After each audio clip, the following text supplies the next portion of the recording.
Selamat hari Minggu umat yang dikasihi Tuhan, Shalom. Damai sejahtera dan kesehatan selalu beserta kita semua. Selamat datang bagi umat yang baru pertama kali hadir. Majelis mengucapkan selamat beribadah dan bersekutu di GKJ Joglo. Agar ibadah berjalan dengan hikmat, mohon untuk menonaktifkan handphone atau diubah ke nada getar atau silent. Kami akan membacakan pokok-pokok pewarta Minggu 26 April 2026. Persidangan Majelis bulan Mei. Persidangan Majelis Harian akan diselenggarakan pada hari Jumat, tanggal 8 Mei 2026, dan persidangan Majelis Pleno akan diselenggarakan pada hari Jumat, tanggal 22 Mei 2026. Bagi Bapak Ibu Saudara yang memiliki keperluan gerejawi, dipersilahkan untuk menghubungi majelis di kelompoknya masing-masing. Berita duka. Telah dipanggil ke rumah Bapa di surga. Yang pertama, Bapak Rimin Purwadi, warga wilayah 2A, pada hari Sabtu 18 April 2026, pukul 15:12, dalam usia 82 tahun di Rumah Sakit Hermina dan Mogot. Jenazah telah dimakamkan pada hari Minggu, tanggal 19 April 2026 di pemakaman desa Randu Sari, Slogohimo, Wonogiri. Ibadah pemakaman telah dilayani oleh Majelis GKJ Purwantoro. Yang kedua, Bapak M. Sudarno, ayahanda dari Bapak Heri Suranto, warga wilayah 3B, pada hari Jumat, tanggal 24 April 2026 pada pukul 20 WIB di Rumah Sakit Pesanggerahan atau RSUD Pesanggerahan. Jenazah telah dimakamkan pada hari Sabtu 25 April 2026 pada pukul 13 di TPU Tanah Kusir. Majelis dan seluruh jemaat GKJ Joglo mengucapkan turut berbelasungkawa. Kiranya Tuhan memberikan kekuatan dan penghiburan bagi keluarga yang ditinggalkan. Atestasi pindah. Majelis GKJ Joglo telah menyerahkan surat atestasi pindah gereja kepada Gereja Reformit Injili Indonesia atau GRII Karawaci atas diri Saudari Nancy Putri Anjani, warga GKJ Joglo wilayah 3B. Majelis dan warga jemaat mengucapkan terima kasih atas pelayanan dan peran sertanya selama menjadi warga jemaat di GKJ Joglo. Kiranya di tempat yang baru, imannya akan semakin tumbuh. Perubahan Fitji dan doa malam. Fitji yang semula dimulai dari program Bulan Alkitab dan doa malam yang semula adalah program adaptasi untuk menyapa dan menguatkan umat saat pandemi, akan berubah menjadi satu format Fitji dan doa harian untuk mewujudkan pelayanan digital yang lebih fokus dan berkualitas yang akan dibagikan pada setiap pagi mulai tanggal 4 Mei 2026. Hari Lanjut Usia Nasional Sinode atau Halun Sinode GKJ 2026. Kami persilahkan tayangan dari Mulmed.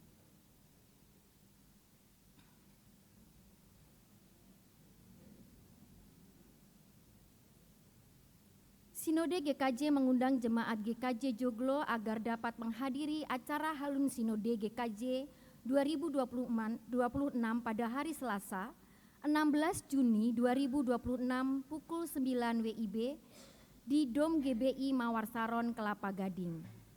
Acara ini terbuka bagi segala usia, bukan hanya untuk adiuswo.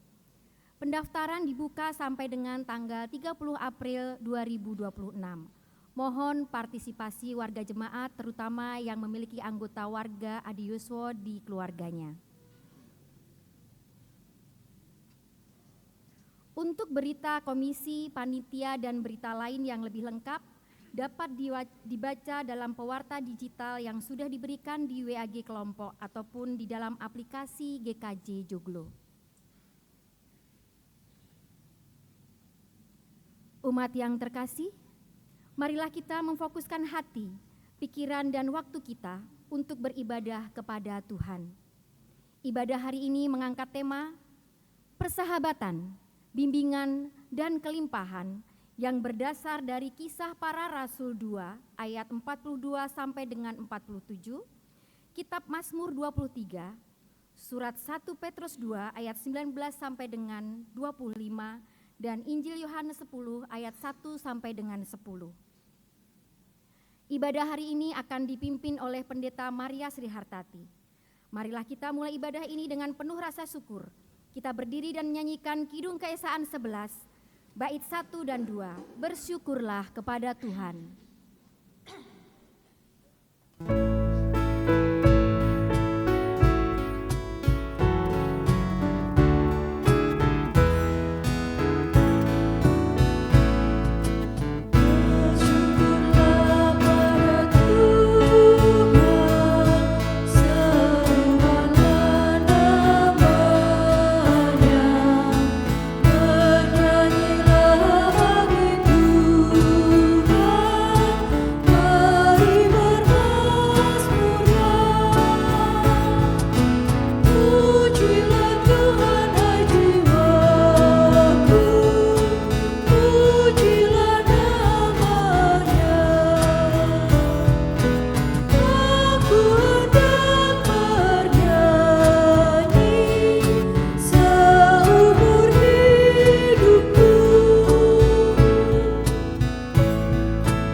Saudara yang dikasihi Tuhan, marilah bersama-sama kita mengawali ibadah kita pada saat ini dengan pengakuan di dalam hati kita masing-masing bahwa pertolongan kita adalah dalam nama Tuhan, Ia yang menjadikan langit dan bumi.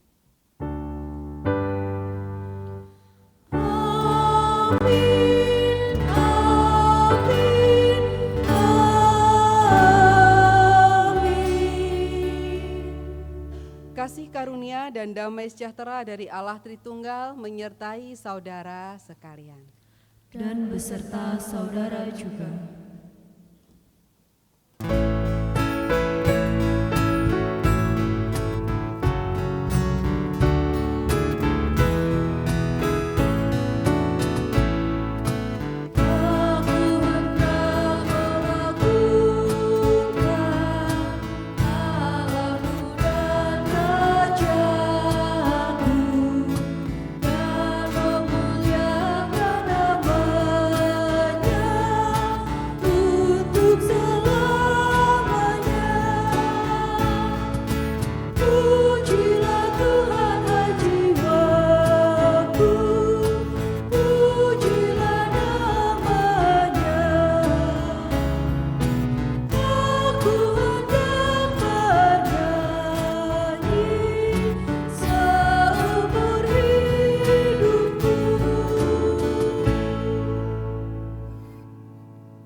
Saudaraku, Allah adalah kasih.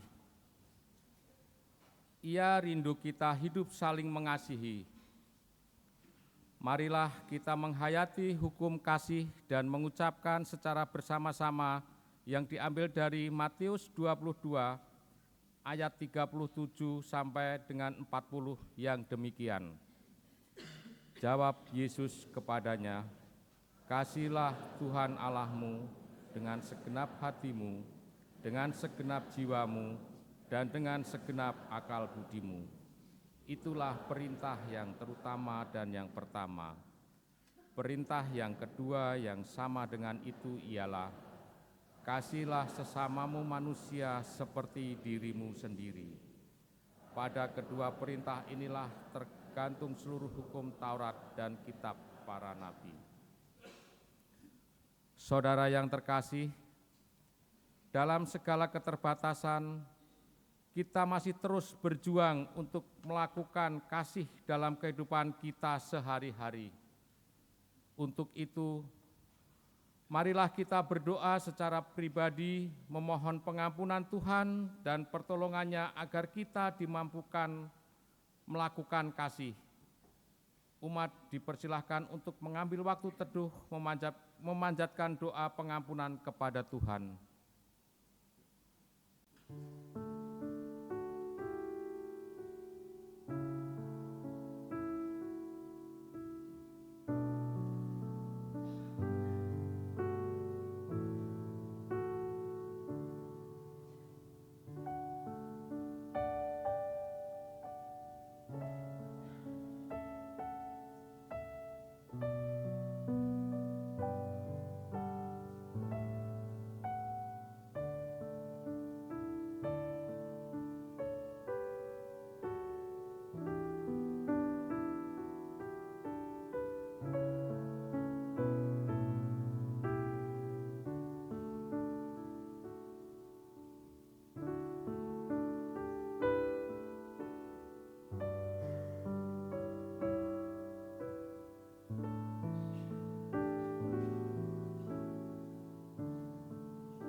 Dalam nama Tuhan Yesus kami telah berdoa. Amin. Saudara yang terkasih, marilah kita menyatakan penyesalan kita dan penyerahan diri kita kepada Tuhan dengan menyanyikan Kidung Keesaan 449 bait 1 dan 2, berserah kepada Yesus.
Saudara yang dikasihi Tuhan, berbahagia bagi setiap kita yang mau menyerahkan seluruh kehidupan kita kepada Tuhan, mengakui bahwa kita adalah manusia yang penuh dengan kelemahan, Karena Tuhan memberikan anugerah bagi kita saat ini. Dan berita anugerah pada pagi hari ini bersama-sama akan kita simak dari Yohanes pasalnya yang ke-15 ayat 12 dan 13.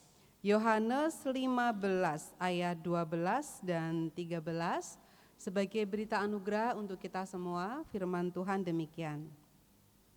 Inilah perintahku, yaitu supaya kamu saling mengasihi seperti aku telah mengasihi kamu. Tidak ada kasih yang lebih besar daripada ini, yakni seseorang memberikan nyawanya demi sahabat-sahabatnya. Saudara yang terkasih, saya undang kita semua untuk berdiri. Mari dengan sukacita kita menaikkan pujian sebagai respons kita atas berita anugerah yang Tuhan berikan kepada kita. Mari kita nyatakan bahwa Yesus adalah sahabat kita. Kita pujikan lagu ini dengan sukacita, Tuhan Yesus sahabatku.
Saudara, kita akan mendengar sabda Tuhan. Mari kita memohon pertolongan Roh Kudus. Mari kita berdoa.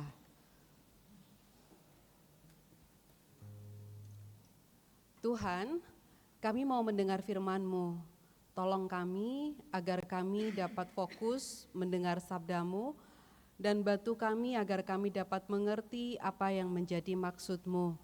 Kiranya Roh Kudus-Mu saja yang berkuasa atas pewartaan sabda yang akan kami jalani saat ini. Dalam Allah Tritunggal kami berdoa. Amin.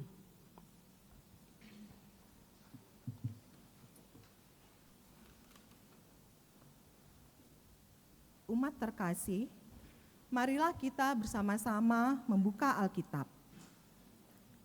Bacaan pertama diambil dari Kisah Para Rasul 2 ayat 42 sampai 47.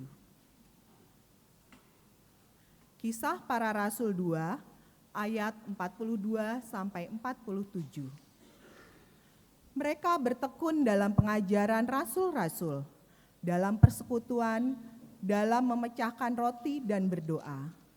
Ketakjuban melanda semua orang, sebab rasul-rasul itu mengadakan banyak mujizat dan tanda. Semua orang yang percaya tetap bersatu, dan semua milik mereka adalah milik bersama. Dan selalu ada dari mereka yang menjual harta miliknya, lalu membagi-bagikannya kepada semua orang sesuai dengan keperluan masing-masing. Dengan bertekun dan sehati, mereka berkumpul tiap-tiap hari dalam bait Allah. Mereka memecahkan roti di rumah masing-masing secara bergiliran dan makan bersama-sama dengan gembira dan tulus hati, sambil memuji Allah, dan mereka disukai semua orang. Tiap-tiap hari Tuhan menambah jumlah mereka dengan orang yang diselamatkan. Demikianlah sabda Tuhan. Syukur kepada Allah.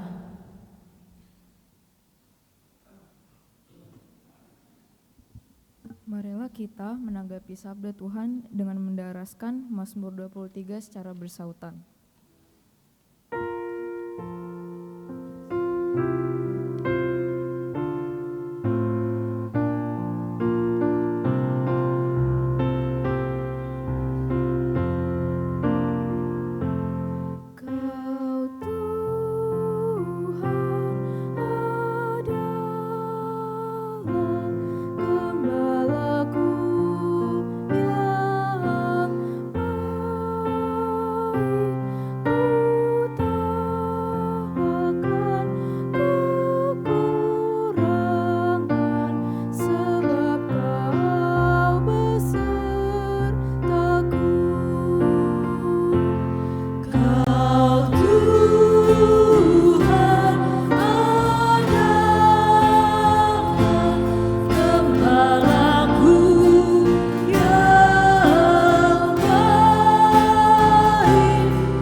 Bacaan kedua diambil dari 1 Petrus 2 ayat 19 sampai 25.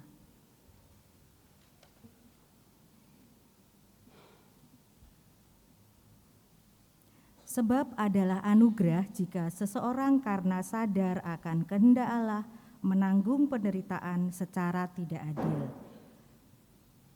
Sebab dapatkah disebut pujian jika kamu sabar menderita pukulan karena kamu berbuat dosa?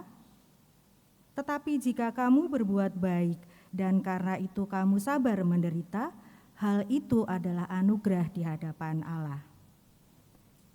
Sebab untuk itulah kamu dipanggil, karena Kristus pun telah menderita untuk kamu dan telah meninggalkan teladan bagimu, supaya kamu mengikuti jejaknya. Ia tidak berbuat dosa, dan tipu daya tidak ada dalam mulutnya. Ketika ia dicaci maki, ia tidak membalas dengan mencaci maki. Ketika ia menderita, ia tidak mengancam, tetapi ia menyerahkan dirinya kepada Dia yang menghakimi dengan adil. Ia sendiri telah memikul dosa kita di dalam tubuhnya di kayu salib, supaya kita yang telah mati terhadap dosa hidup untuk kebenaran. Oleh karena bilur-bilurnya kamu telah disembuhkan. Sebab dahulu kamu sesat seperti domba, tetapi sekarang kamu telah kembali kepada gembala dan pemelihara jiwamu. Demikianlah sabda Tuhan. Syukur kepada Allah. Bacaan Injil akan kita simak bersama dari Injil menurut Yohanes pada pasalnya yang ke-10 ayat 1 sampai dengan 10. Injil Yohanes 10 ayat 1 sampai 10. Firman Tuhan demikian.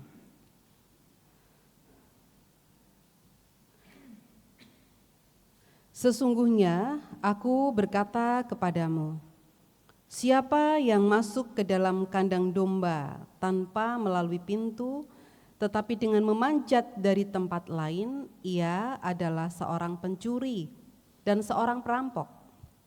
Namun, siapa yang masuk melalui pintu, ia adalah gembala domba. Untuk dia, penjaga membuka pintu dan domba-domba mendengarkan suaranya. Ia memanggil domba-dombanya masing-masing menurut namanya dan menuntunnya keluar. Jika semua dombanya telah dibawanya keluar, ia berjalan di depan mereka dan domba-domba itu mengikuti dia karena mereka mengenal suaranya. Namun, seorang asing pasti tidak mereka ikuti. Malah, mereka akan lari dari orang itu karena suara orang-orang asing tidak mereka kenal. Yesus mengatakan kiasan ini kepada mereka. Tetapi mereka tidak mengerti apa maksudnya ia berkata demikian kepada mereka. Karena itu Yesus berkata lagi, sesungguhnya aku berkata kepadamu, akulah pintu bagi domba-domba itu. Semua orang yang datang sebelum aku adalah pencuri dan perampok, dan domba-domba itu tidak mendengarkan mereka. Akulah pintu. Siapa yang masuk melalui aku, ia akan diselamatkan. Dan ia akan masuk dan keluar serta menemukan padang rumput. Pencuri datang hanya untuk mencuri, membunuh, dan membinasakan. Aku datang supaya mereka mempunyai hidup dan mempunyainya dengan berlimpah-limpah. Demikianlah sabda Tuhan, berbahagia bagi setiap kita yang tidak hanya membaca, mendengarkan firman, tetapi yang memelihara, melakukan firman itu dalam kehidupan kesehariannya. Haleluya.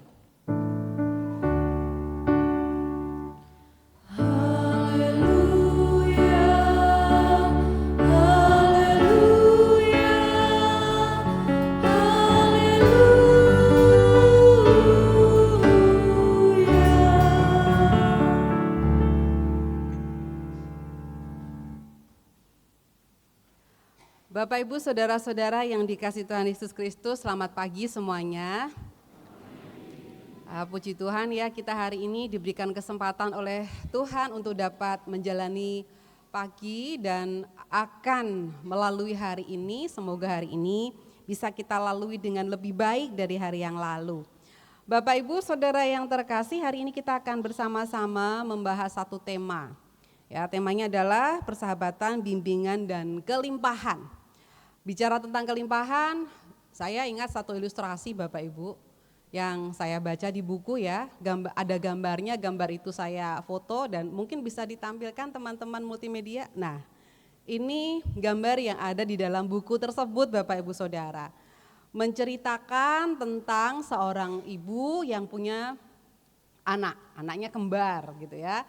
Anaknya kembar, masih 10 tahun begitu diceritakan, dan dua anak ini rupanya punya attitude yang beda gitu, sehingga si ibu ini coba ngetes gitu ya, ngetes sedikit lah ini anaknya gimana nih kalau dikasih perilaku seperti ini. Nah, anak yang satu Bapak Ibu Saudara ditaruh di sebuah kamar, lalu di kamar itu dia berikan berbagai macam mainan, macam-macam mainan. Yang ibu itu pikir pasti anakku seneng nih kalau dikasih mainan banyak gitu ya, banyak sekali mainan ditaruh di kamar itu. Lalu dia ditinggal sendirian di dalam kamar itu. Anak yang satunya Bapak Ibu Saudara juga dimasukkan di dalam kamar. Lalu di kamar itu dia tidak kasih mainan apapun. Hanya ada sesuatu lah milik seekor kuda gitu ya. Ditaruh di situ. Lalu ditinggal, sama-sama ditinggal. Dan beberapa saat kemudian si ibu nengok ke dalam kamar itu. Dia nengok di kamar yang pertama. Dia lihat anaknya kok tengok-tengok gitu ya, dan dia lihat oh anaknya kok kayak bengong gitu, sedih gitu ya, dia kok seperti nggak bersemangat gitu, kayak kecewa gitu ya. Terus ditanyalah sama ibunya, kamu kenapa nak gitu. Terus anaknya bilang, nggak ada yang diajak buat main sama aku gitu katanya ya. Ibunya bilang, lah kan di sini ada banyak mainan, kok kamu nggak main sama mainan-mainan kamu itu? Nggak mau, aku nggak mau main sama ini, aku pengennya ada teman yang mau main sama aku. Nah, jadi dia sedih Bapak Ibu Saudara. Dan ibunya kemudian nengok Bapak Ibu ke kamar sebelahnya di mana anak yang satunya itu berada. Dan ketika dia buka pintu, dia merasa terkesima dengan apa yang dia lihat. Karena anaknya itu saudara-saudara, namanya sebuah cerita ya, si anak itu mencoba untuk mencari-cari gitu, dia cari, dia gali di bagian bawah, dia tanya, kamu sedang apa nak? Gitu. Terus anaknya bilang, mah di sini nih ada kotoran kuda, pasti di sini ada ini ya, kudanya pasti ada gitu. Jadi aku mau cari kuda mama gitu ya. Jadi dia pikir Bapak Ibu Saudara, dia berpikir secara positif mengatakan, mamaku nggak mungkin tega meninggalkan aku sendirian gitu ya. Mamaku pasti meninggalkan sesuatu yang aku suka gitu ya. Dan mamanya memang tahu si anak itu suka kuda, sehingga dia coba cari kuda itu. Nah Bapak Ibu Saudara, ini adalah sebuah ilustrasi, hanya sebuah ilustrasi ya. Kita nggak perlu memikirkan secara serius, tetapi ini adalah sebuah ilustrasi yang saya rasa bisa menolong kita untuk belajar tentang kelimpahan Bapak Ibu Saudara ya. Tentang kelimpahan, bahwa yang disebut kelimpahan itu sebenarnya ada pada pikiran kita. Si anak yang diberi banyak mainan oleh ibu-ibunya, sekalipun kita lihat di situ banyak mainannya, dia merasa kurang. Karena dia tidak melihat apa yang ada di depannya. Dia mencari sesuatu yang enggak ada di situ. Sehingga dia merasa kurang, lalu sedih gitu ya. Lalu enggak punya semangat untuk hidup. Tapi coba anak yang satunya, tidak ada apa-apa di situ, hanya satu barang yang mungkin menurut kita kurang menarik ya. Tapi dia punya pikiran bahwa mamahku sayang sama aku, dia pasti meninggalkan sesuatu yang aku suka gitu ya. Dan sehingga apa yang terjadi? Dia antusias menjalaninya, dia semangat dan dia tidak merasa kesepian. Nah persoalannya saudara-saudara, seringkali dalam kehidupan kita tuh selalu merasa kurang ya. Kurang gitu. Kenapa ya? Karena sebenarnya saudara-saudara, apa yang ada di pikiran kita, itulah yang membuat kita merasa kurang. Dan biasanya saudara-saudara, yang kita pikirkan itu enggak selalu benar. Kadang-kadang seringnya yang kita pikirkan itu salah gitu ya. Kita bilang, Tuhan enggak sayang sama saya, Tuhan tidak memelihara saya, kok Tuhan tidak memperhatikan saya, kok sepertinya Tuhan tidak mendengarkan doa saya, kok sepertinya Tuhan tidak kasih bimbingan sama saya, itu kan pikiran kita saudara-saudara. Itu pikiran kita, bukan kenyataannya. Karena sebenarnya saudara-saudara, kenyataannya Alkitab mengatakan Tuhan itu memelihara kita.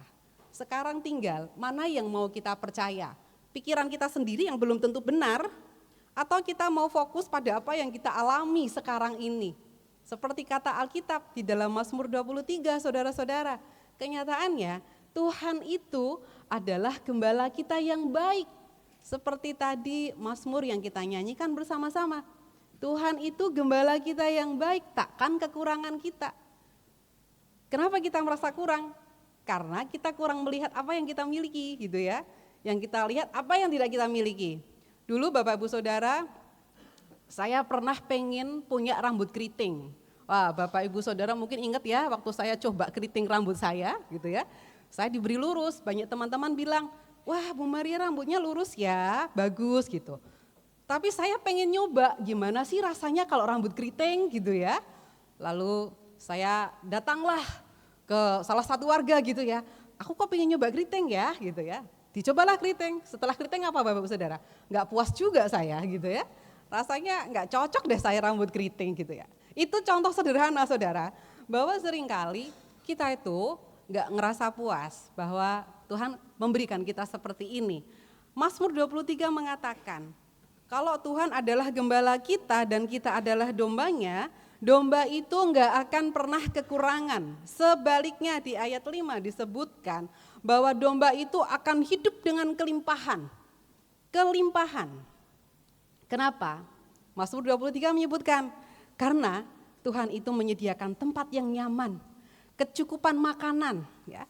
Tuhan memberikan bimbingan dan tuntunan, memberikan kesegaran jiwa, perlindungan di lembah kelam. Lembah kelam itu ketika kita mengalami persoalan, kita mengalami keterpurukan, di situ Tuhan menyediakan pertolongan dan digambarkan di dalam Mazmur 23, gada dan tongkat yaitu firman Tuhan itu sebagai peneguh saat kita susah. Yang terjadi saudara-saudara, kita seringkali secara tidak sadar ini ya, secara tidak sadar saya bilang ya Bapak Ibu Saudara, di alam bawah sadar kita tuh menempatkan Tuhan seolah-olah Tuhan tidak mengerti apa yang kita butuhkan. Kita dikasih rumah cukup, bisa buat tinggal, bisa buat tidur ya, bisa buat kumpul sama keluarga, begitu kita lihat rumah tetangga kita direnovasi, kita pengen juga seperti itu. Lalu berusaha sekuat tenaga gitu ya. Ketika kita dikaruniai pasangan yang cukup perhatian dengan kita tapi kurang bisa masak misalnya. Lalu bapak-bapak ya ketika menceritakan istrinya yang pintar masak, pandai masak, makanannya enak gitu. Lalu pengen juga istrinya begitu gitu ya. Nah, kita sering gak puas dengan apa yang kita punya gitu ya. Nah karena itu Bapak Ibu Saudara, menarik kalau di dalam surat 1 Petrus 2 ayat 25, di situ ada satu firman Tuhan yang mengingatkan kita semua supaya kita itu enggak boleh lupa. Kita enggak boleh lupa diri ya. Kenapa? Karena saudara-saudara yang menjadi sasaran dari surat Petrus ini, mereka adalah orang-orang yang sebenarnya sudah diselamatkan. Jadi sasaran dari surat 1 Petrus ini adalah orang-orang yang dulunya penyembah berhala.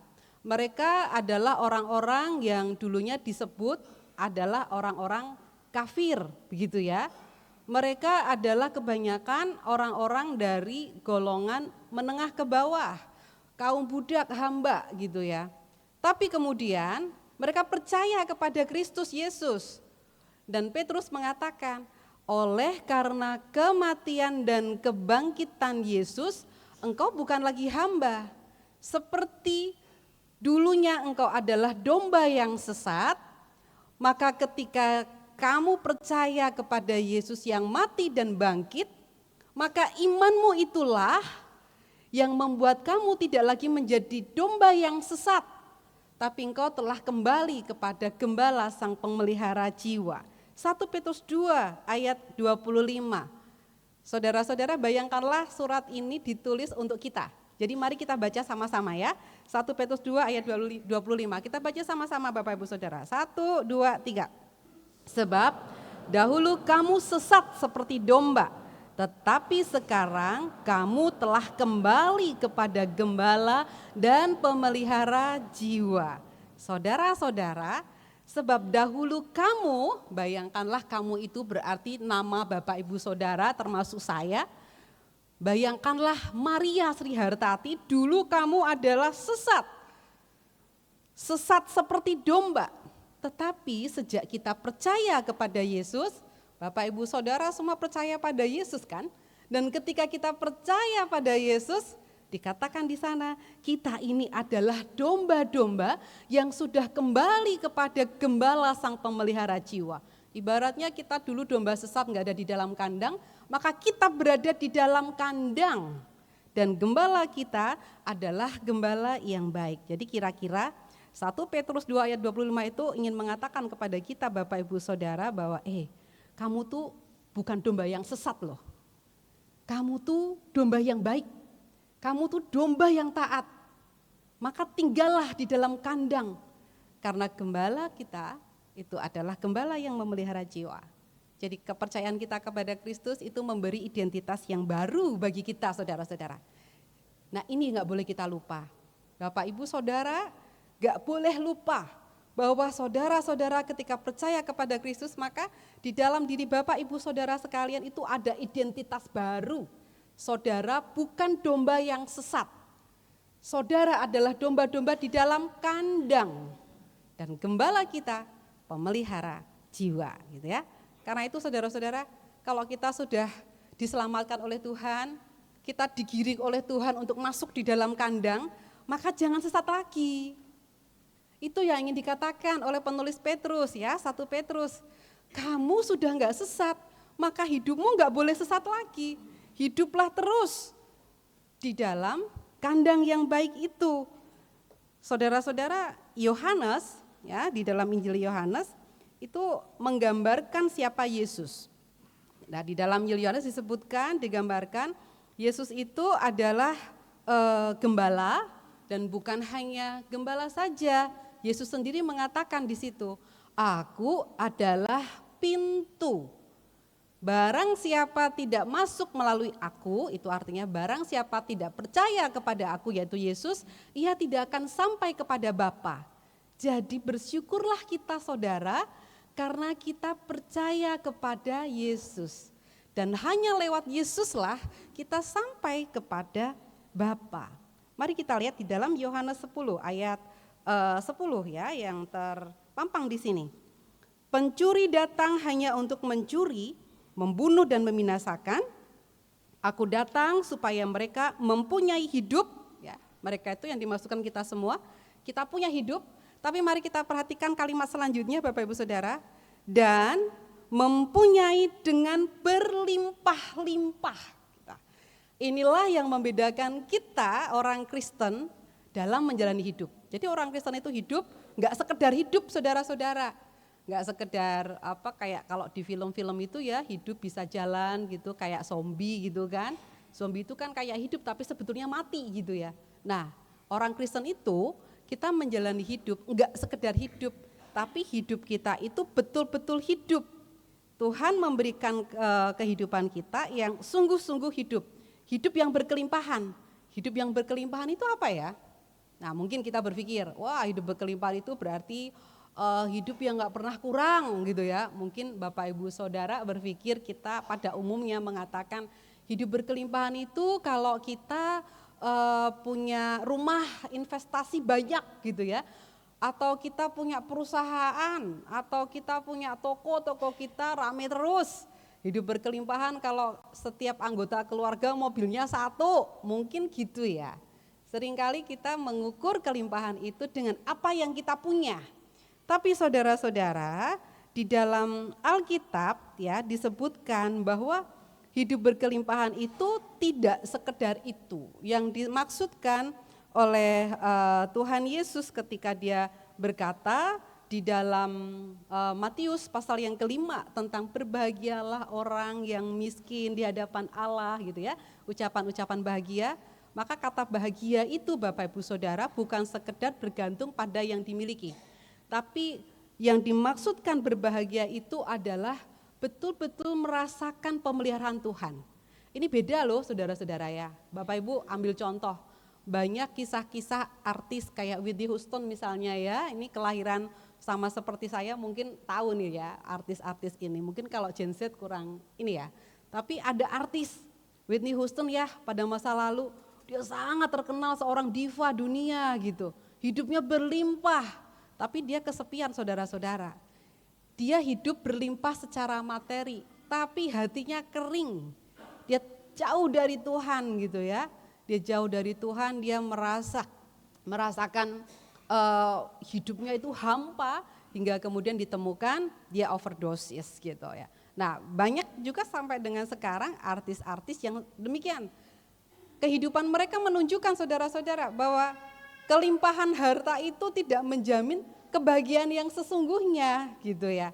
Dan kata berbahagialah orang yang disampaikan oleh Tuhan Yesus juga hidup berkelimpahan yang kita baca di dalam Yohanes 10 ayat 10 itu mengingatkan kepada kita bahwa hidup berkelimpahan yang sungguh-sungguh itu adalah hidup yang benar-benar merasakan kedekatan kita dengan Tuhan. Jadi ada bedanya saudara-saudara, hidup sekedar hidup dan hidup berkelimpahan. Kalau hidup sekedar hidup itu kayak robot, begitu bangun tidur, agenda saya hari ini adalah bla bla bla bla bla bla, mandi, makan, berangkat gitu ya. Lalu pulang, malam, mandi, tidur gitu ya. Itu sekedar hidup. Dengan keluarga ya udah biasa-biasa aja, yang penting saya bisa makan, keluarga bisa makan gitu ya. Itu sekedar hidup. Tapi saudara hidup berkelimpah tuh gimana? Hidup berkelimpahan adalah ketika Bapak Ibu bisa tidur dengan nyenyak, bangun tidur, Bapak Ibu bisa lihat ada orang di samping kita, wah puji Tuhan ya, saya bisa lihat anggota keluarga kita. Ketika Bapak Ibu menjalani hidup dalam kesusahan tapi Bapak Ibu bisa tetap bersyukur.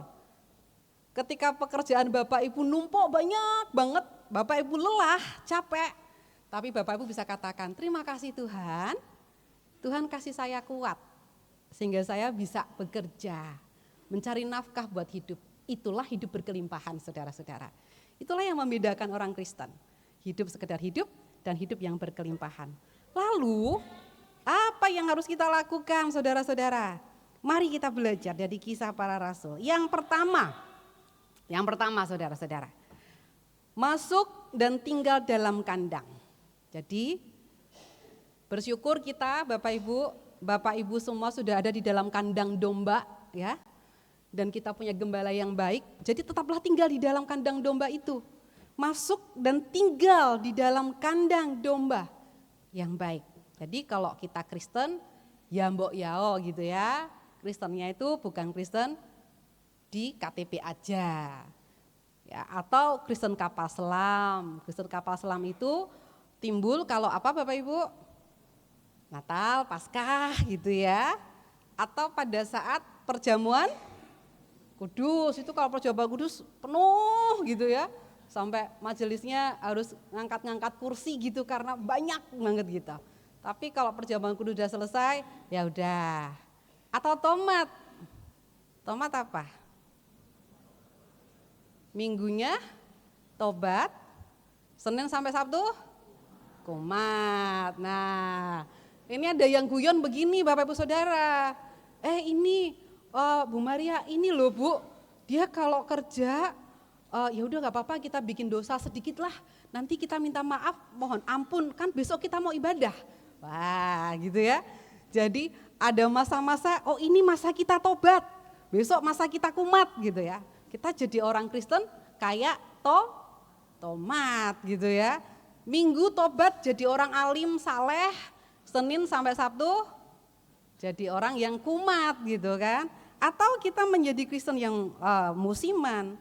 Tapi firman Tuhan hari ini mengingatkan kepada kita agar kita menjadi Kristen yang beneran. Kristen yang beneran itu apa? Kristen yang melibatkan diri dalam persekutuan. Tinggal dalam kandang domba itu artinya tinggal di dalam persekutuan. Dan domba-domba itu menjalin relasi di antara domba-domba yang lain. Jadi sebenarnya Bapak Ibu Saudara, di dalam persekutuan itu, kita ini sebenarnya adalah domba-domba yang saling menggembalakan. Jadi kalau saya disebut sebagai gembala gitu ya, atau Bapak Ibu Penatua Diaken disebut sebagai gembala, maka ketika kita di dalam persekutuan, kita itu punya dua sisi peran. Kita adalah domba-domba dari Allah, tapi kita juga adalah gembala yang menggembalakan domba-domba yang lain. Karena itu saya sebut di sini domba yang saling menggembalakan. Nah, karena itu ada penatua, ada diaken, gitu ya, lalu ada pendeta, itu fungsinya. Dan firman ini juga mengingatkan kita semua Bapak Ibu Saudara, puji Tuhan Bapak Ibu sudah punya rumah rohani ya. Rumah rohani itu kayak keanggotaan gereja gitu ya, Bapak Ibu beribadah di GKJ Joglo. Tapi Bapak Ibu ada beberapa orang yang belum memiliki rumah rohani. Karena itu ini juga mengingatkan kita, mari yang belum punya rumah rohani, belum masuk beneran di dalam kandang persekutuan itu, masuklah di dalam kandang itu ya. Libatkanlah, tinggallah, Yesus mengatakan ya, tinggallah di dalam kandang itu bersama-sama dengan domba-domba yang lain gitu ya. Lalu yang kedua apa yang harus kita lakukan saudara-saudara? Kita baca sama-sama, selalu dekat. 1, 2, 3, selalu dekat gembala. Namanya domba harus dekat dengan gembalanya. Kalau kita sebut bahwa kita ini hamba, maka namanya hamba, kita juga harus dekat dengan Tuhan. Enggak mungkin seorang hamba jauh-jauh dari tuannya. Kalau tuannya mau butuh sesuatu susah gitu kan. Nah sama saudara-saudara, kalau kita ini adalah domba, maka kita harus dekat-dekat dengan gembala kita. Yohanes 10 ayat yang 10a ya, Yohanes 10 ayat 10a. Di situ bunyinya begini. Pencuri datang hanya untuk mencuri, membunuh dan membinasakan. Jadi dikatakan saudara-saudara, kita bisa membedakan kalau kita itu dekat dengan gembala kita jadi hafal suara gembala kita. Kita jadi peka, kita jadi tahu mana nih yang menurut gembala saya benar, mana nih yang bukan. Jadi kalau kita bisa mendengar suara gembala kita bisa membedakan dan kita nggak akan ngikutin yang salah itu. Yang salah itu dalam konteks waktu itu adalah guru-guru palsu ya. Mereka yang menyusup ke dalam rumah-rumah, menyusup ke dalam persekutuan-persekutuan, lalu menyebarkan pengajaran-pengajaran yang berbeda dengan pengajaran Kristus. Tapi dalam konteks kita sekarang saudara-saudara, wah ini lebih parah lagi. Sekarang dunia berlimpah informasi, kita nggak bisa bendung saudara-saudara. Bahkan kadang-kadang kita nggak tahu itu mana yang benar, mana yang enggak. Kadang-kadang juga secara tidak sadar, pikiran kita itu dipengaruhi oleh apa yang sering kita lihat, apa yang sering kita dengar, lalu secara nggak sadar itu menjadi semacam pemahaman bagi kita dan kita menganggap itu sebagai yang benar. Jadi yang benar itu adalah yang sering kita dengar. Jadi Bapak Ibu hati-hati dengan apa yang sering Bapak Ibu konsumsi di media sosial. Lama-lama apa yang sering Bapak Ibu konsumsi itu akan mempengaruhi pikiran kita dan kita menganggapnya itu sebagai sebuah kebenaran ya. Kayak tawaran-tawaran yang menarik, kalau saudara butuh pinjaman gitu ya, oh ini tanpa bunga katanya ya, padahal ya tetap aja nggak mungkin pinjaman tanpa bunga gitu ya.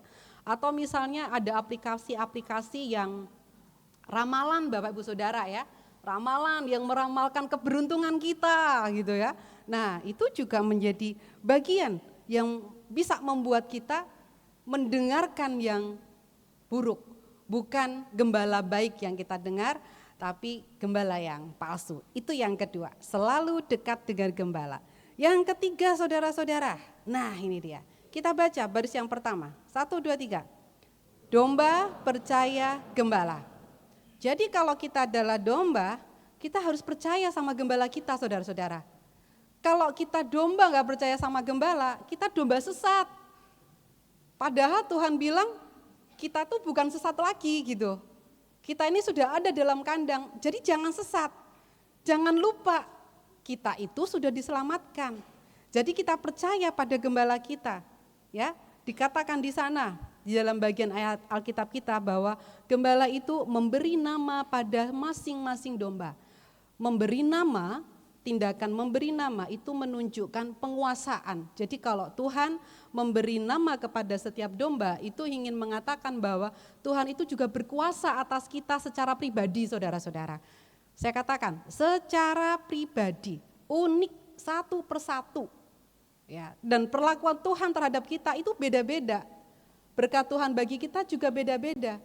Pergumulan yang Tuhan izinkan untuk kita alami agar kita semakin dewasa, itu juga beda-beda. Kasih sayang Tuhan kepada kita, nilainya sama, tapi caranya itu bisa beda-beda. Apa yang dibutuhkan? Cuma percaya aja kita sama Tuhan gitu ya, bahwa Dia adalah gembala yang sangat baik bagi kita. Dan dikatakan di sana bahwa gembala itu menuntun domba keluar dari kandang. Menuntun domba keluar dari kandang itu sama artinya dengan Tuhan, saudara-saudara, itu menuntun dan membimbing kita orang percaya dalam menghadapi realitas dunia. Jadi di dalam ibadah ini kita dikuatkan, kita diberi bekal gitu ya. Maka ketika kita keluar dari gedung gereja, Tuhan itu tidak meninggalkan kita, saudara-saudara. Tuhan itu nuntun kita. Cuma sayang kadang-kadang kita nggak sadar. Sama seperti anak kecil yang ditetah ya. Ditetah, orang kalau netah itu dari belakang ya, kecuali kalau sekarang zaman modern gitu kan, ada banyak cara orang tua ngajari anak jalan. Tapi zaman dulu ketika belum ada teknologi seperti itu, orang tua itu ngajari anak jalan dengan cara netah. Orang tua akan di belakang, lalu tangan dari anak itu akan dipegang gitu kan. Anak itu nggak bisa lihat orang tuanya, tapi dia bisa merasakan. Dia bisa merasakan tangan orang tuanya itu pegang dia, dan merasakan bagaimana dituntun gitu ya. Lalu kadang-kadang kalau pengen lihat siapa yang nuntun, dia ndangak gitu, barulah dia lihat. Ketika dia melihat ke atas, baru dia lihat, oh itu Tuhan. Sama seperti kita saudara-saudara. Ketika kita menjalani realitas hidup di dunia, dalam pekerjaan, di dalam mungkin kita relasi kita dengan orang lain gitu ya, mengalami kesulitan. Dalam kita bergumul, pendidikan, yang studi dan sebagainya, apapun persoalan kita saudara-saudara, kita nggak bisa lihat Tuhan. Tapi sebetulnya saat itu Tuhan sedang bimbing kita saudara-saudara. Dia sedang nuntun kita dari belakang, pegang tangan kita gitu ya. Lalu gimana kita bisa merasakan Tuhan? Ya kita bisa merasakan kalau kita konsentrasi ke tangan kita ini. Oh iya ya, ini yang aku pegang tangan Bapakku nih. Yang saya pegang tangan Bapakku. Dan kita bisa menyadari bahwa kita bersama Bapak kalau kita lihat ke atas. Oh iya Tuhan. Tuhan ada bersama dengan saya. Gak perlu saya takut karena Tuhan bimbing saya. Karena Tuhan tolong saya, Dia nuntun saya. Karena itu saudara-saudara, sebagai akhir dari firman Tuhan hari ini saudara-saudara, ada yang perlu kita ingat. Ada hal yang perlu kita ingat untuk kita jalani. Bahwa hidup berkelimpahan itu tidak boleh berhenti pada diri sendiri. Tapi yang paling penting, kita harus bisa merasakan hidup berkelimpahan. Dan hidup berkelimpahan itu identik dengan memberi. Bagaimana kita bisa merasakan dan bagaimana kita bisa disebut sebagai orang-orang yang berkelimpahan kalau kita tidak memberi. Memberi itu enggak harus selalu hal-hal yang materi ya Bapak Ibu ya, tetapi memberikan hidup kita, memberikan diri kita, memberikan pelayanan kita, memberikan pikiran kita, memberikan segala sesuatu yang Tuhan berikan kepada kita. Kita bisa memberikan itu, maka hidup itu disebut dengan berkelimpahan. Seperti ember itu disebut kelimpahan kalau airnya tumpah saudara-saudara. Kalau enggak tumpah ya kita enggak bisa sebut itu kelimpahan. Maka saudara, mari kita limpahkan itu ya. Kita limpahkan itu kepada orang lain dan yang paling penting sekarang adalah rasakanlah saudara-saudara bahwa Tuhan sudah memberikan hidup kita semua dengan cukup. Tuhan membimbing kita, Tuhan menuntun kita karena kita ada di dalam kandang domba Allah. Tuhan gak akan membiarkan kita kesusahan, maka mari kita berikan hidup kita kepada Tuhan. Tuhan memberkati kita semua saudara-saudara. Amin.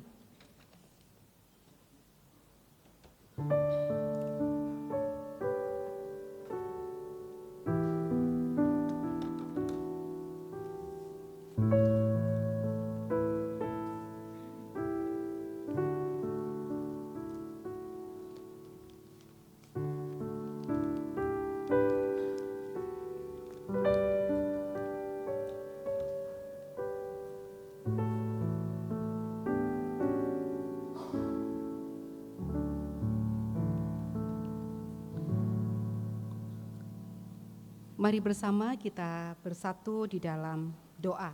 Mari kita berdoa.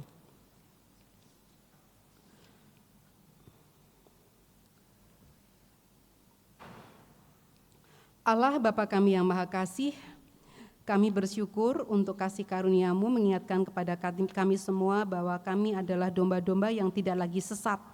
Maka tolong kami agar kami selalu hidup, tinggal di dalam kandang domba itu, dan tidak kembali lagi ke dalam identitas kehidupan kami yang lama sebagai domba-domba yang sesat.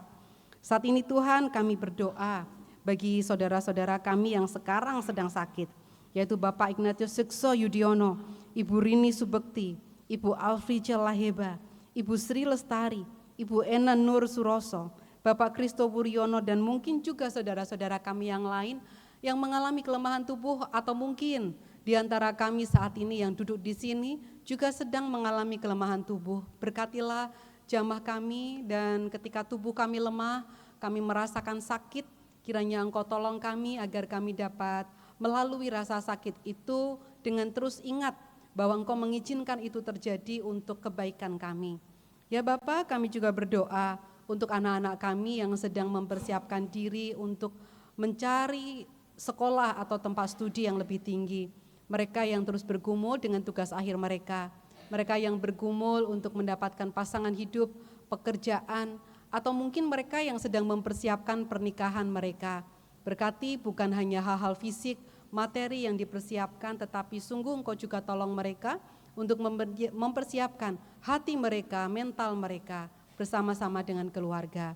Kami juga berdoa untuk persekutuan di sini Tuhan, Engkau berkati, juga untuk pergumulan gereja di lingkup klasis Jakarta bagian Barat, Engkau juga tolong, secara khusus untuk proses pemanggilan pendeta dari GKJ Nehemia dan juga GKJ Pamulang. Demikian juga untuk proses pembangunan gereja GKJ Kanaan dan proses untuk mendapatkan izin tempat ibadah bagi GKJ Bumi Indah. Ya Bapa, kami berdoa bagi bangsa dan negara kami, untuk pemerintah negeri kami, kiranya Engkau berikan hikmat kepada pemimpin negeri kami, sehingga ketika mereka bertutur di hadapan warga, masyarakat, apa yang mereka ucapkan dapat memberikan ketenangan dan juga panduan serta kebenaran bagi segenap masyarakat. Ya Bapa, inilah seru dan doa kami, berkati kami semua Tuhan, amin.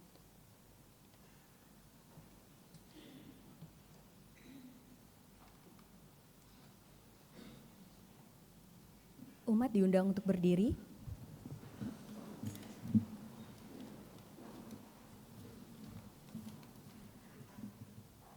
Bersama dengan gereja-gereja dalam sejarah penyelamatan Allah, marilah kita menyegarkan iman dengan mengucapkan pengakuan iman rasuli yang demikian. Aku percaya kepada Allah Bapa yang Maha Kuasa, Khalik langit dan bumi, dan kepada Yesus Kristus anaknya yang tunggal Tuhan kita, yang dikandung dari Roh Kudus, lahir dari anak darah Maria, yang menderita di bawah pemerintahan Pontius Pilatus, disalibkan, mati dan dikuburkan, turun ke dalam kerajaan maut. Pada hari yang ketiga, bangkit pula dari antara orang mati, naik ke surga, duduk di sebelah kanan Allah Bapa yang Maha Kuasa, dan akan datang dari sana untuk menghakimi orang yang hidup dan yang mati. Aku percaya kepada Roh Kudus, gereja yang kudus dan am, persekutuan orang kudus, pengampunan dosa, kebangkitan daging, dan hidup yang kekal. Umat dipersilakan untuk duduk. Saudara yang dikasihi Tuhan, sebagaimana telah diwartakan kepada jemaat dan tidak ada keberatan yang sah, maka dalam ibadah ini akan dilayankan peletakan dan peneguhan penatua dan diaken. Sebagai kehidupan bersama religius yang berpusat pada Tuhan Yesus Kristus, maka gereja memiliki kepemimpinan yang terdiri dari dua sisi. Sisi yang pertama adalah sisi ilahi, di mana gereja dipimpin oleh Allah melalui Roh Kudus dengan Alkitab sebagai alatnya.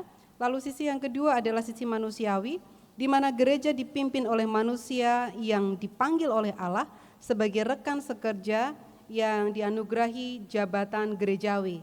Maka bersama pendeta, penatua, dan diaken menjadi penanggung jawab kegiatan gereja, baik di bidang pemberitaan penyelamatan Allah, pemeliharaan keselamatan maupun organisasi gereja. Penatua memiliki tugas khusus mengatur kehidupan gereja, sedangkan diaken memiliki tugas khusus melakukan pelayanan kasih kepada warga gereja dan masyarakat. Saudara, mari kita berdoa. Bapa, kami datang kepadamu, kami sungguh memohon kiranya Engkau berkenan untuk memimpin pelerehan atau peletakan dan peneguhan penatua diaken. Kiranya Engkau tolong kami Tuhan, Engkau sendiri yang akan memberikan berkat kepada saudara-saudara kami yang memberi diri untuk menjadi bagian dari penatua dan diaken. Dalam Tuhan Sang Raja Gereja kami berdoa, amin.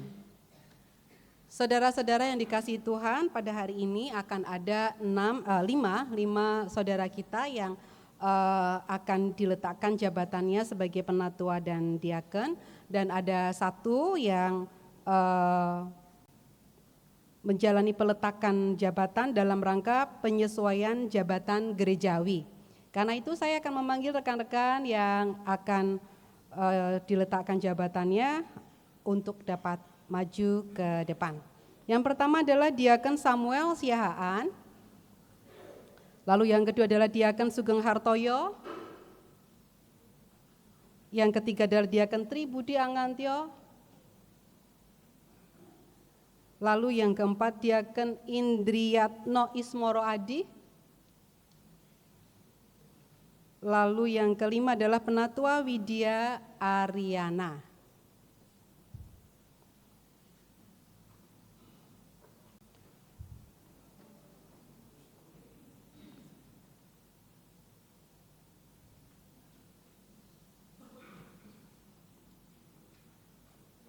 Ya. Saudara-saudara yang terkasih, Pak Samuel, Pak Sugeng, Pak Tribudi Angantyo, Pak Indis dan Ibu Widya Ariana, menurut ketentuan gereja, masa pelayanan saudara-saudara sebagai penatua dan diaken sudah berakhir. Maka dengan ini saya menyatakan secara resmi bahwa saudara-saudara telah mengakhiri jabatan sebagai penatua dan diaken. Tuhan memberkati. Dan untuk itu Majelis Jemaat dan seluruh Jemaat GKJ Joglo mengucapkan banyak terima kasih kepada saudara yang telah bersama-sama melaksanakan tugas pelayanan dengan setia dan juga bertanggung jawab. Dan untuk itu Majelis Gereja akan menyerahkan tanda terima kasih untuk saudara-saudara.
Juga mengundang para pendamping untuk dapat maju mendampingi saudara-saudara kita ini, dipersilakan. Ya. Mari. Ya. Ya. Bapak Ibu saudara-saudara yang dikasihi Tuhan, jika saudara-saudara kita ini yang sudah lereh atau diletakkan jabatannya dapat melaksanakan tugas mereka dengan baik, ini tentu tak luput dari dukungan keluarga. Karena itu saya sebagai perwakilan dari Majelis Gereja mengucapkan banyak terima kasih untuk keluarga yang sudah mensupport dengan sangat luar biasa sehingga saudara-saudara kita ini dapat menunaikan tugas pelayanan mereka dengan baik. Mari kita berikan dukungan kepada saudara-saudara kita. Dan saudara, mari kita berdoa untuk mengucapkan syukur kita kepada Tuhan. Mari kita berdoa. Allah yang Maha Kasih, kami bersyukur untuk peristiwa gerejawi yang boleh kami lalui, kami boleh saksikan melalui pelerehan atau peletakan jabatan dari saudara-saudara kami ini. Juga untuk keluarga yang mendampingi dengan sangat luar biasa dalam tugas pelayanan mereka sehingga saudara-saudara kami dapat menuntaskan pelayanan mereka. Dan mereka juga tidak berhenti berpelayanan sampai di sini, tetapi akan melayani di tempat yang lain, dalam bidang-bidang yang lain. Bapa, kami mengucap syukur untuk semuanya. Dalam Kristus Yesus kami berdoa. Amin. Ya. Silakan untuk kembali ke tempat duduk.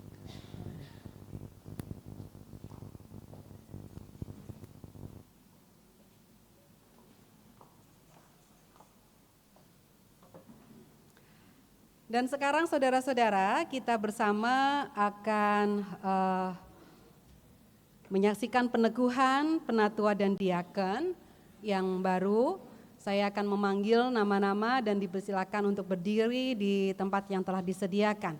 Yang pertama kami panggil kembali Saudara Samuel Siahaan akan diteguhkan sebagai diaken, dipersilakan.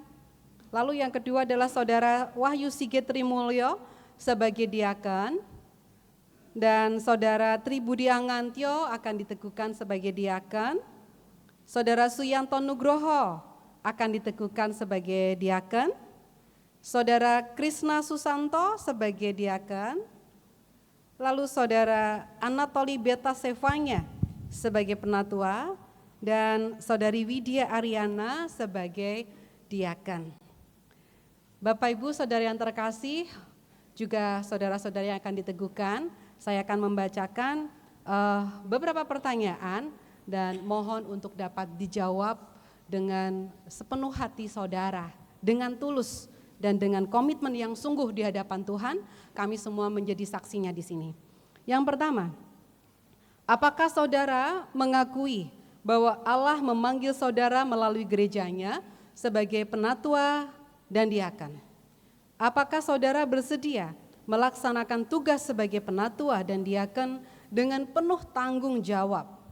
Apakah saudara bersedia bekerja sama dengan seluruh organ pelayanan gereja dan masyarakat? Dan yang terakhir, apakah saudara bersedia menerima segala bentuk penggembalaan berdasarkan Alkitab? Saya ingin bertanya yang pertama, bagaimana jawab saudara Samuel Siahaan? Ya, dengan sepenuh hati. Puji Tuhan, terima kasih. Lalu bagaimanakah jawab saudara Wahyu Sigit Trimulyo? Ya, dengan segenap hati. Puji Tuhan, terima kasih. Lalu bagaimanakah jawab saudara Tri Budi Angantyo? Ya, dengan sepenuh hati. Puji Tuhan, terima kasih. Dan bagaimanakah jawab saudara Suyanto Nugroho? Ya, dengan sepenuh hati. Baik, terima kasih, puji Tuhan. Dan bagaimanakah jawab saudara Krishna Susanto? Ya, dengan sepenuh hati. Baik, terima kasih, puji Tuhan. Bagaimanakah jawab saudara Anatoli Beta Sevanya? Ya, dengan sepenuh hati. Puji Tuhan, terima kasih. Dan bagaimanakah jawab saudari Widya Ariana akan diteguhkan sebagai diaken? Ya, dengan sepenuh hati. Puji Tuhan, terima kasih. Bapak Ibu Saudara, kita semua sudah mendengarkan kesanggupan, kesungguhan saudara-saudara kita. Maka sekarang atas nama gereja saya meneguhkan saudara-saudara sebagai penatua dan diaken. Dalam nama Bapa, Anak, dan Roh Kudus. Amin. Berkat akan dilayankan, saya undang kita semua untuk berdiri.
Tuhan Allah yang Maha Kasih memberkati saudara-saudara untuk melaksanakan tugas pelayanan saudara dengan penuh tanggung jawab sebagai penatua dan diaken.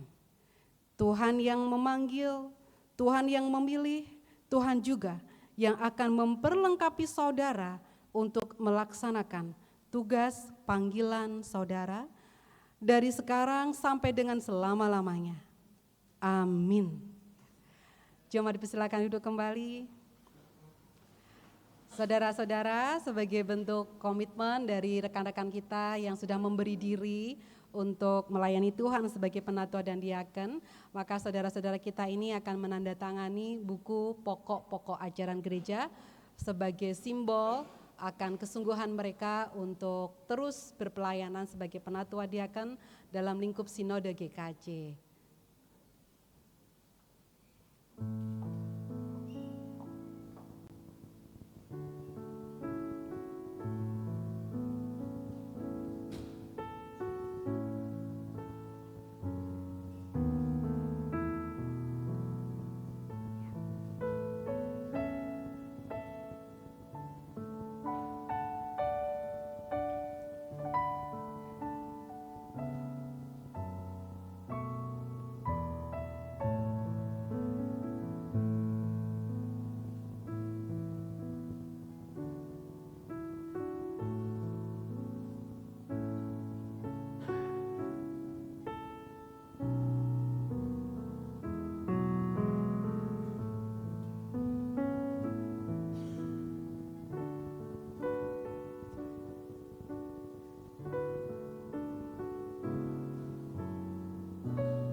Bapak Ibu Saudara yang dikasihi Tuhan, sebagai tanda bahwa mereka saudara-saudara ini sudah menjabat sebagai penatua dan diaken, maka saya akan mengenakan stola bagi saudara-saudara kita ini.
Kembali saya mengundang para pendamping dari saudara-saudara kita yang sudah memberi diri sebagai penatua diaken, dipersilakan untuk mendampingi pasangan masing-masing.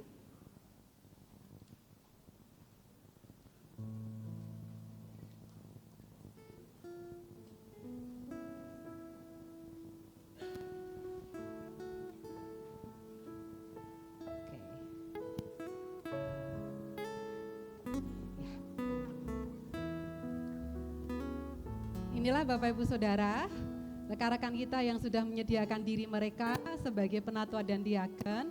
Kita patut mengucap syukur kepada mereka karena inilah yang menunjukkan mereka memiliki kehidupan yang berkelimpahan. Mereka akan membagikan hidup mereka, memberikan waktu mereka, pemikiran mereka, bahkan berbagi untuk keluarga yang mendampingi juga, memberikan kesempatan kepada pasangan masing-masing atau pendamping mereka untuk beri diri mereka bagi Tuhan. Karena itu mari bersama kita mengungkapkan syukur kita atas peristiwa ini, kita berikan dukungan kepada mereka saudara-saudara.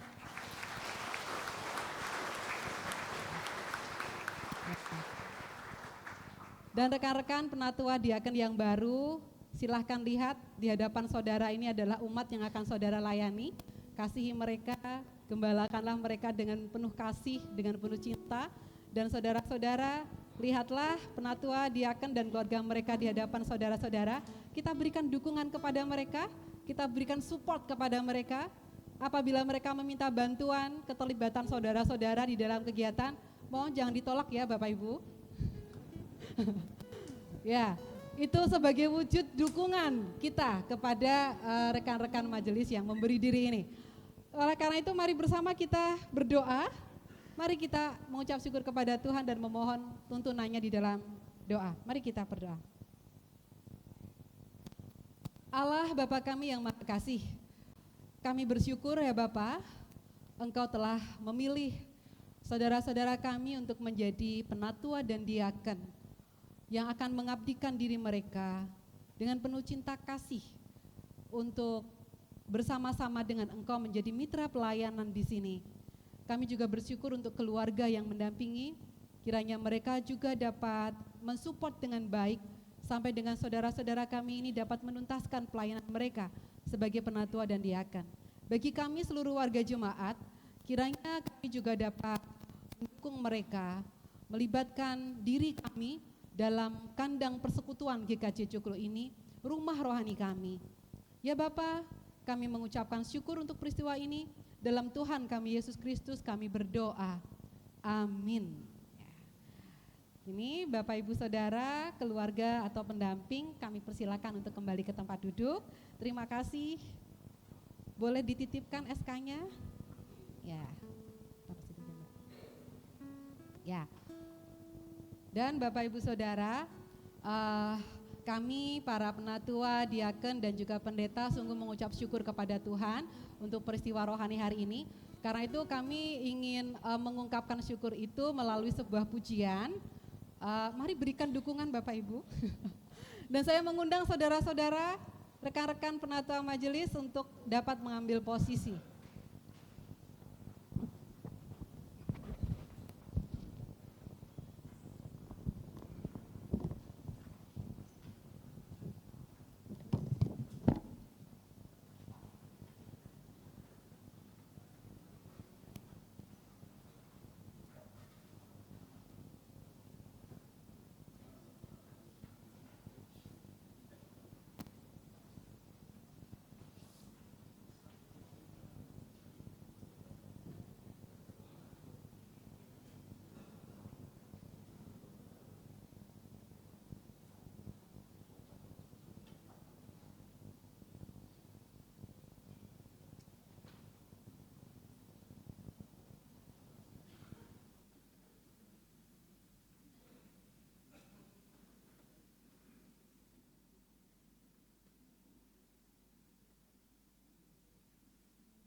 Umat yang Tuhan kasihi, marilah kita mengumpulkan ungkapan syukur bagi Tuhan.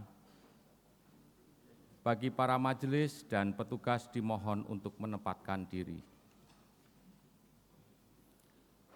Persembahan yang akan kita kumpulkan pada hari ini adalah persembahan mingguan dan bulanan. Persembahan mingguan disampaikan melalui kantong persembahan ataupun scan kris yang tersedia di bangku jemaat, dan persembahan bulanan melalui kotak persembahan atau transfer ke rekening yang tertera pada layar. Nas persembahan didasarkan dari surat 2 Korintus 9 ayat 7 yang demikian. Hendaklah masing-masing memberi menurut kerelaan hatinya, jangan dengan sedih hati atau karena paksaan, sebab Allah mengasihi orang yang memberi dengan sukacita. Persembahan akan kita kumpulkan dengan menyanyikan Kidung Keesaan 538, bait 1 dan 4, Tuhan, Kau Gembala kami. Bila kami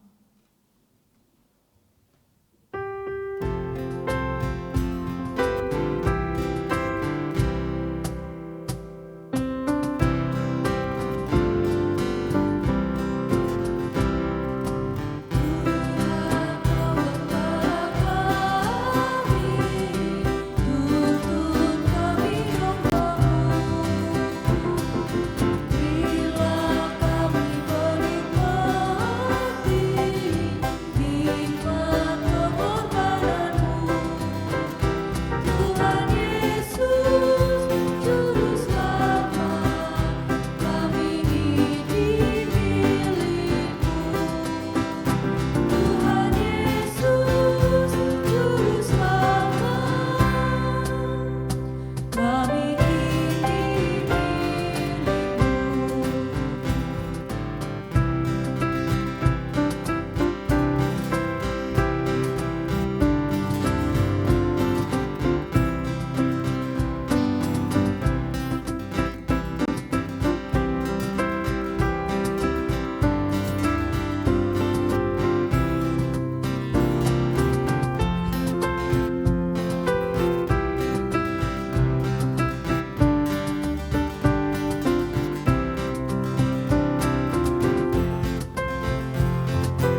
bangkit berdiri.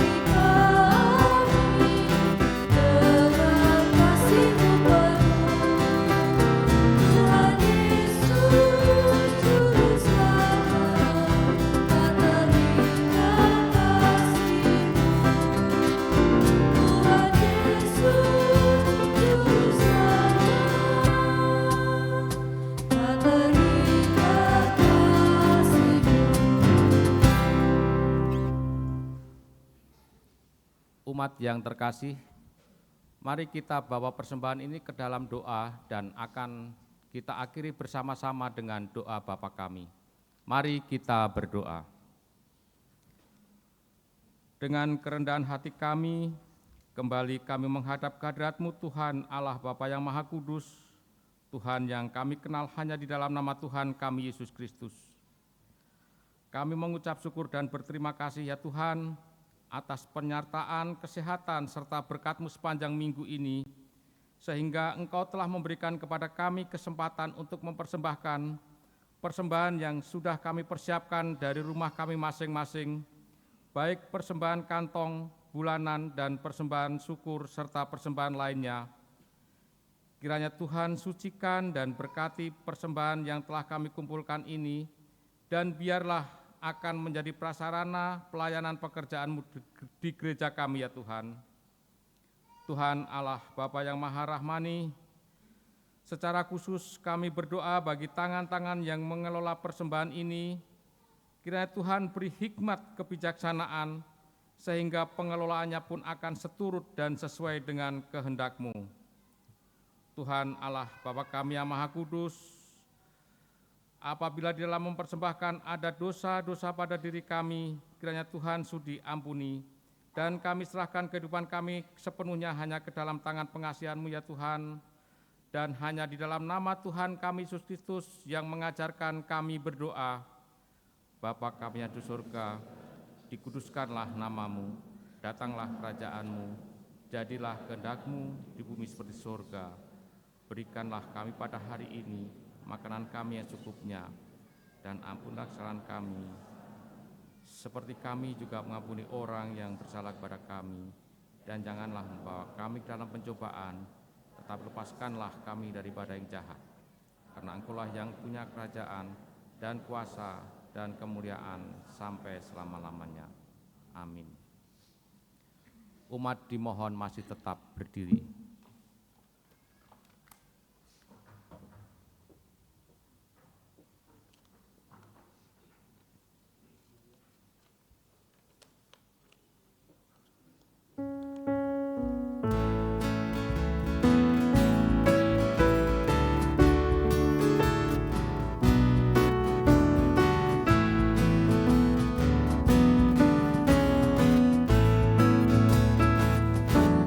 Hidup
Saudara, kita semua sudah mendengar firman, ingatlah saudara-saudara bukan domba yang sesat, tetapi saudara-saudara berada di dalam kandang dan tetap tinggallah di dalam kandang bersama dengan Tuhan. Sekarang terimalah berkat Tuhan. Tuhan memberkati engkau dan melindungi engkau, Tuhan menyinari engkau dengan wajahnya dan memberi engkau kasih karunia. Tuhan menghadapkan wajahnya kepadamu dan memberi engkau damai sejahtera. Amin.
Saat teduh bagi kita.